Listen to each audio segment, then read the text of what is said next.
Hi, this is Ellen Brock, editor at Keytop Inc. I'm going to talk to you today about how to write a great first chapter.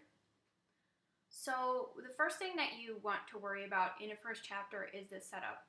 You want to make sure that it's clear who the characters are. Not all the characters need to be introduced at this point, but obviously the main character needs to be introduced, and we need to know the basic details about their life, like their age and their gender, their occupation, and any sort of like goals or motivations that are really significant in their life. And most writers are able to do that, and that's a fairly obvious part of writing the first chapter. The real challenge that I see in first chapters with my clients is that sometimes nothing really happens. They have the setup elements in there, and it basically reads as like a laundry list of information about the character. And you really don't want to do that because it's not going to pull in an agent or an editor or a reader if what you're starting with is just the basic sort of like Facebook profile information about your character. You want there to be some sort of conflict, something that's going to be something that the reader can latch onto and be excited about. So there's a couple of ways to do that. You can introduce the catalyst, which is basically what's going to set the events of the story into motion. So, for example, the catalyst in Harry Potter is Harry finding out he's a wizard. The catalyst in The Hunger Games is Katniss taking her sister's place in the games. So sometimes the catalyst happens in the first chapter, but it doesn't have to. It could happen maybe partway through the second chapter, or even as late as the third chapter, depending on maybe if you have different points of view. You don't want to wait too long to introduce the catalyst, but it isn't necessarily introduced in the first chapter. If the catalyst is not introduced in the first chapter, you still need to have some sort of conflict. And the best sort of conflict to have is a conflict that really shows us who your character is. In particular, something that really illustrates their motivation, what's going to drive them through the story, what they want to accomplish.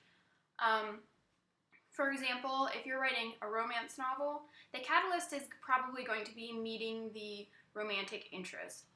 And then the main conflict of the book is going to be maybe a misunderstanding between them, trying to make their relationship work, various conflicts that are getting in the way of their ultimate happy ending of being together.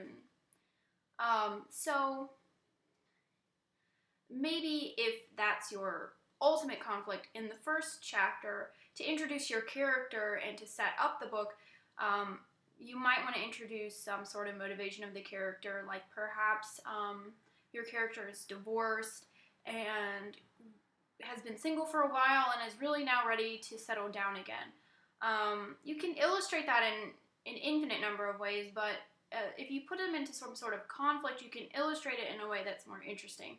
So maybe they're at a friend's wedding and they're wondering, why am I not married yet? I've been sort of putzing around, not getting any relationships. Maybe, I'm ready for a relationship, or maybe they're just upset that they don't have a relationship yet, or whatever. But you can then make the conflict be trying to put on a happy face at their friend's wedding, even though they're really not happy and they're kind of bummed out.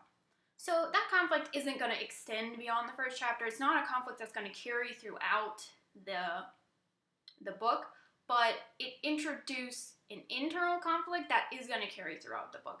So the reader has something immediately to latch onto and can go, oh, I see what this book is going to be about.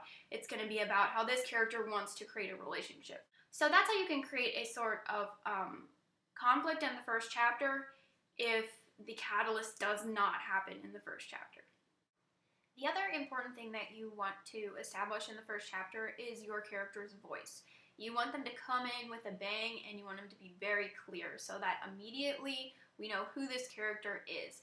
And that can be expressed in a lot of ways, and I'll go into that sometime in a different video, how to do characterization and develop a voice. But you want to make sure that that voice is clear from the get-go, because it's the character really that editors and publishers and readers, that's what people latch onto. It's not so much the plot, It's more the voice. So you want to make sure that the voice is clear from the very beginning. The last thing you want to establish in the first chapter is the tone. So if your book is a romance and it's all about relationships, you're going to want to make it clear from the get-go that this book is about relationships. If it's a fantasy or a sci-fi and you're not introducing fantasy or sci-fi elements into the first chapter, you can still hint at the tone by creating a sense of like whimsy in the descriptions, or a sense of mystery, or even just having a character dreaming about having an adventure, or some sort of implication that something exciting is going to happen, like something is in the air. Like, there are lots of ways to do that to set the tone, even if you're not introducing the genre elements yet. But you want to make sure that that tone is in there so that readers know what to expect. Because if you open with a chapter that really doesn't set the appropriate tone, like the first chapter is really depressing and the rest of the book is uplifting, it can be confusing to the reader and it can throw them off because it's not what they were expecting. So the best thing that you can do for your book is to make sure that the first chapter adequately represents the tone of the rest of the chapters, so that the book as a whole seems cohesive, and from the first chapter, readers know what they're getting into. So that's the basics of what you need for a great first chapter. Obviously, there are a lot of other elements that go into writing a first chapter, but I will get into some of those other elements in other videos. If you have any questions or topic suggestions for me, I'll put my email and my website at the end of the video. And if you need any editing help, don't hesitate to contact me at my company, Keytop Inc. Thanks for watching.